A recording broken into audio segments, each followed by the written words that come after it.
Olá, caríssimos, sejam todos bem-vindos aqui. Eu vou, com esse vídeo, começar uma pequena série. Vou fazer uns 3 ou 4 vídeos falando de geometria de posição com geometria analítica. Eu coloquei geometria de posição versus geometria analítica, mas não é uma briga, muito pelo contrário. É como que a geometria analítica é uma ferramenta utilíssima para se fazer geometria de posição. Então, se vocês olharem aqui no canal, eu tenho lá algumas aulas em que eu falo de geometria analítica. Estão lá numa playlist de geometria diferencial. Mas eu vou retomar os principais pontos nesses vídeos. E eu fiz agora, bem há poucas semanas, vídeos falando de geometria de posição. Geometria de posição é aquele estudo super bonito, né, muito elegante, em que a gente trabalha no espaço ou no plano e olha a posição relativa de retas. Retas podem ser paralelas, podem ser concorrentes, podem ser reversas, planos podem ser paralelos, podem ser concorrentes, reta pode furar um plano. Todas essas posições relativas entre objetos geométricos que podem estar dentro do plano ou estar dentro do espaço. Isso pode ser feito de uma forma abstrata, como eu fiz nos vídeos que eu chamei de geometria de posição. O que eu vou fazer agora é mostrar como que, quando eu coloco o ferramental da geometria analítica para participar da brincadeira, esse aqui é o primeiro vídeo, eu tenho uma ferramenta super forte. Então, só para vocês se situarem. Quando eu falo em geometria analítica, eu ponho um sistema de coordenadas. Né? Aqui eu coloquei, se eu estiver trabalhando em dimensão 2, no plano, eu tenho 2 eixos, abscissa e ordenada, e cada ponto do plano passa a ser representado por um par ordenado. Isso é bem clássico. Isso a gente faz lá no ensino fundamental já, quando a gente começa a estudar gráfico de funções, a gente já começa a trabalhar com isso. Depois, no ensino médio, quando a gente faz geometria analítica mesmo, a gente usa isso o tempo inteiro. Dá para fazer no espaço. No espaço já não é tão frequente na educação básica. Muitas pessoas passam pelo ensino médio sem ver geometria analítica no espaço. O sistema de coordenadas tem 3 eixos, abscissa, ordenada, como no plano, e cota. O Z chama cota, altura. E cada ponto é dado por 3 números. Você pode obter esses números projetando. Você tem um ponto no espaço, você primeiro projeta nos planos coordenados. Né? Os planos coordenados são como se fosse o canto dessa sala aqui. Né? Um plano coordenado é o plano da lousa, o outro plano é o plano da parede, outro plano é o plano do chão. Eu estou com um ponto aqui. Eu primeiro projeto esse ponto nos 3 planos, e depois, a partir das projeções que estão nos planos, eu projeto nos eixos. E eu obtenho 3 números, um em cada eixo. Né? Ali vai ser o eixo X, que vou obter a abscissa. O ponto projetei no chão, depois projetei aqui, vai ter o Y. E eu projetei na altura, vai obter a cota Z naquele eixo. Então, esses são os ferramentais que a gente tem. Uma coisa interessante de observar é que algumas figuras têm equação geral. Quando elas têm equação geral, fica tranquilo de trabalhar. Então, vou contextualizar um pouco isso. Se eu estou em dimensão 2, então estou no plano, tem um sistema de coordenadas que é um plano. O que é uma equação geral? Vou dar 2 exemplos aqui. Por exemplo, uma coisa com a equação ax mais by mais c igual a 0 é a equação geral de uma reta no plano.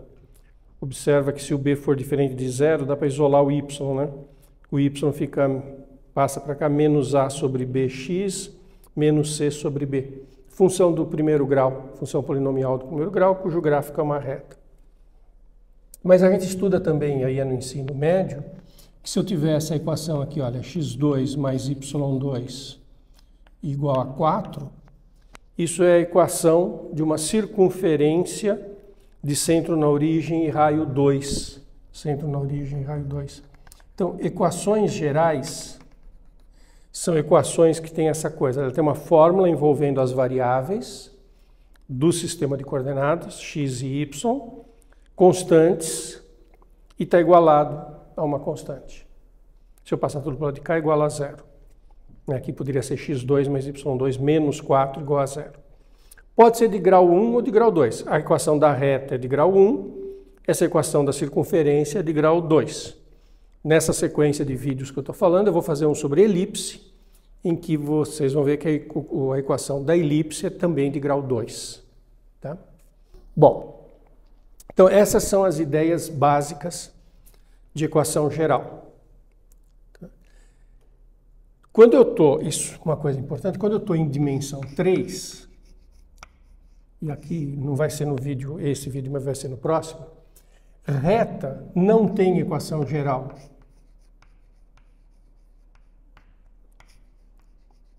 Isso é uma coisa interessante para se pensar, é quase que filosófico.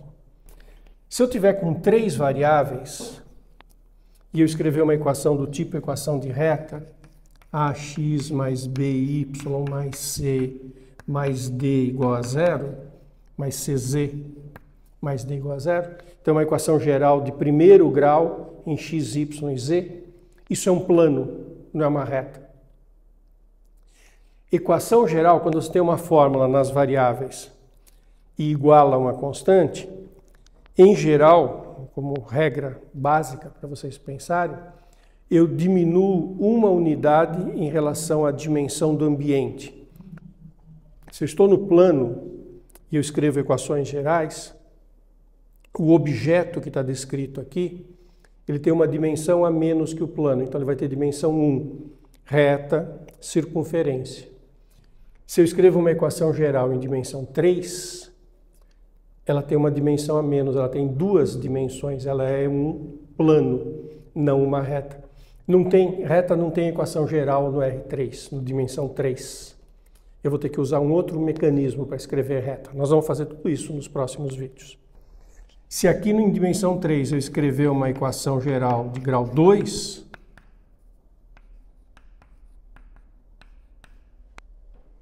isso é uma esfera, uma superfície esférica com dimensão 2. Então, a equação geral reduz a dimensão em uma unidade.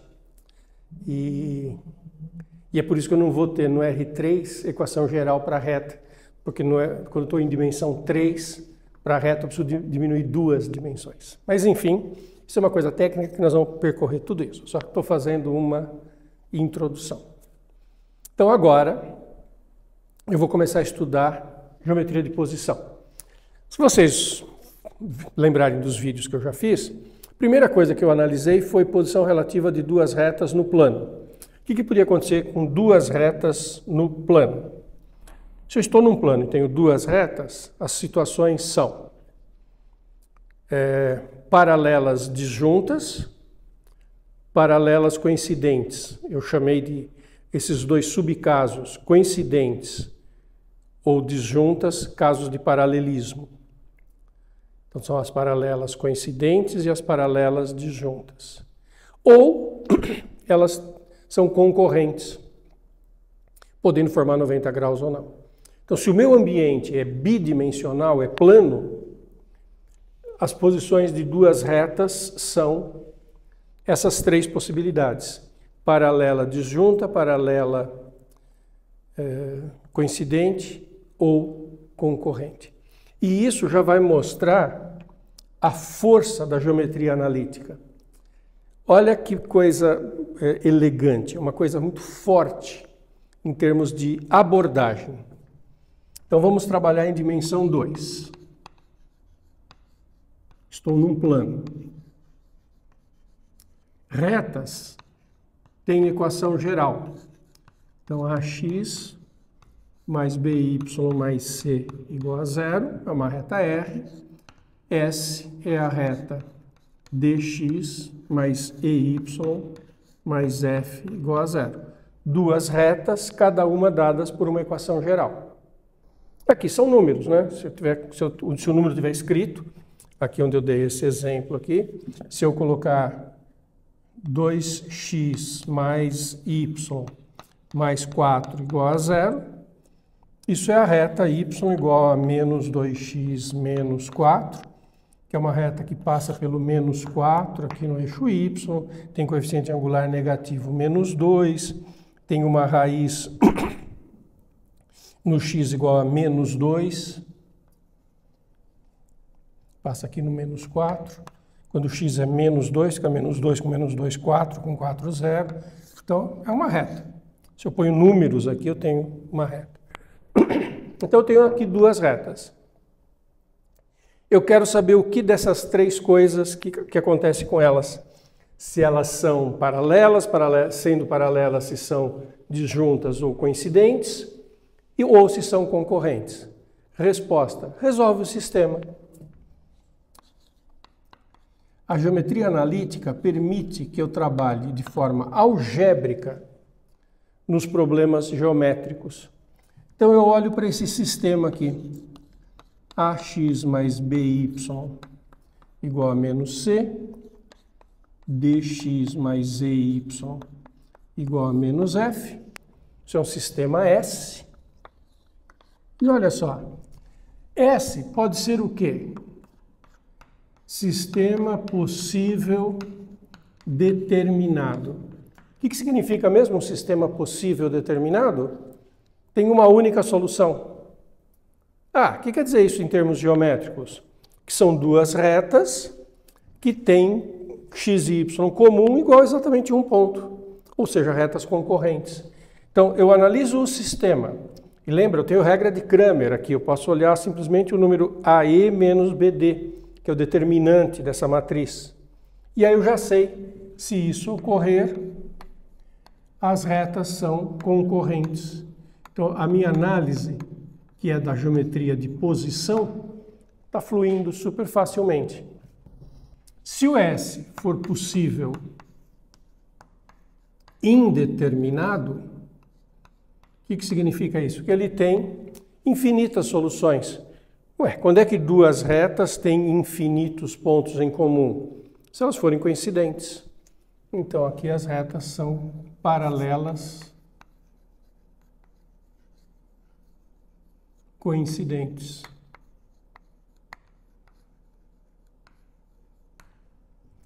E se o sistema S for impossível?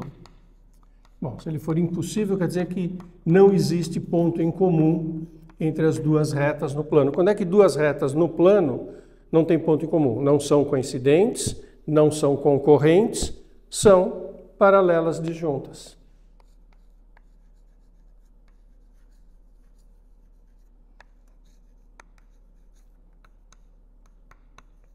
Então, olha só, a geometria de posição de duas retas no plano ficou muito simples, com teoria de sistemas. Aplicando a teoria de sistemas de duas equações com duas incógnitas, eu consigo fazer toda a discussão da geometria de posição. Então, se eu tenho a fórmula das retas, eu tenho essa possibilidade de abordar. E aí, inclusive, então, eu posso agregar coisas aqui, não é? É determinado. Quando é que ele é determinado? Quando o número A, E menos BD é diferente de zero. Isso é o determinante dessa matriz, é a famosa regra de Cramer. No caso ainda concorrentes, quando é que elas são perpendiculares? Observe que essas retas, se o B ou o E não forem iguais a zero, eu não posso fazer o que eu vou fazer agora. Mas, supondo que o B e o E, essas retas eu posso escrever y igual a menos A sobre BX menos C sobre B. E a outra, eu escrevo y igual menos D sobre EX menos F sobre E. Os coeficientes angulares são menos A sobre B menos D sobre E. Quando é que duas retas são perpendiculares? Se os coeficientes angulares, um é o inverso do outro com sinal trocado.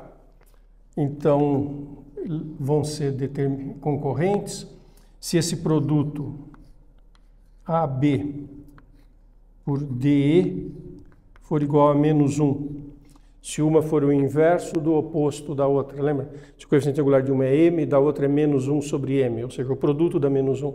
Então, se esse produto AB vezes DE, que são os coeficientes angulares, se o produto for menos 1, são perpendiculares. Isso aqui ocorre se e somente se as retas são perpendiculares. Então, a gente tem uma maneira muito simples de analisar a geometria de posição de duas retas a partir da geometria analítica, tendo que ter esse cuidado que eu acabei de falar das equações, equação geral. Quando a gente vai para a dimensão maior, aí a coisa fica um pouquinho mais saborosa, fica até um pouquinho mais difícil, mas fica um pouquinho mais bonita também. Dá para fazer o caso plano, em dimensão 2, transformando em equações de retas desse jeito, como função do polinomial do primeiro grau, e aí usar aquelas teorias de funções que a gente aprende. É uma coisa que dá certo. E dá para usar também equação vetorial, dá para usar outras formas de fazer, que eu vou usar daqui a pouquinho nos próximos vídeos. Uma coisa que é típica da geometria analítica, eu já falei disso em vídeos, mas é sempre bom falar de novo. Eu, às vezes, tenho a seguinte notação que é meio problemática. Eu tenho um ponto P, que eu acabei de usar aqui, o 3, 2. Aí eu pego um vetor, vou pegar o vetor 1, 1. No caso aqui eu peguei o 2, 2. Um vetor que tem duas coordenadas no x, duas coordenadas no y. E jogando, uma coisa que é meio confusa em termos de notação, eu posso escrever assim, P mais um parâmetro lambda vezes o vetor V, que em termos algébricos é o ponto 3, 2 mais lambda vezes o vetor 2, 2, e que eu posso escrever assim, o x é igual a 3 mais 2 lambda, e o y é igual a 2 mais 2 lambda. E isso é uma equação de uma reta, esse lambda é um parâmetro real, mas não é a equação geral da reta, a gente chama de equação paramétrica. Quando eu escrevo, como nessa linha aqui, é uma equação vetorial, e embaixo tem as equações paramétricas. Também são equações de reta, mas em dimensão 3 eu vou ter que fazer isso. Mas em dimensão 2, a equação geral é muito eficiente para se fazer geometria de posição. Tá? Então, nesse vídeo eu vou parar por aqui, agora eu vou fazer os outros casos de geometria de posição usando o mesmo tipo de ideia. Legal?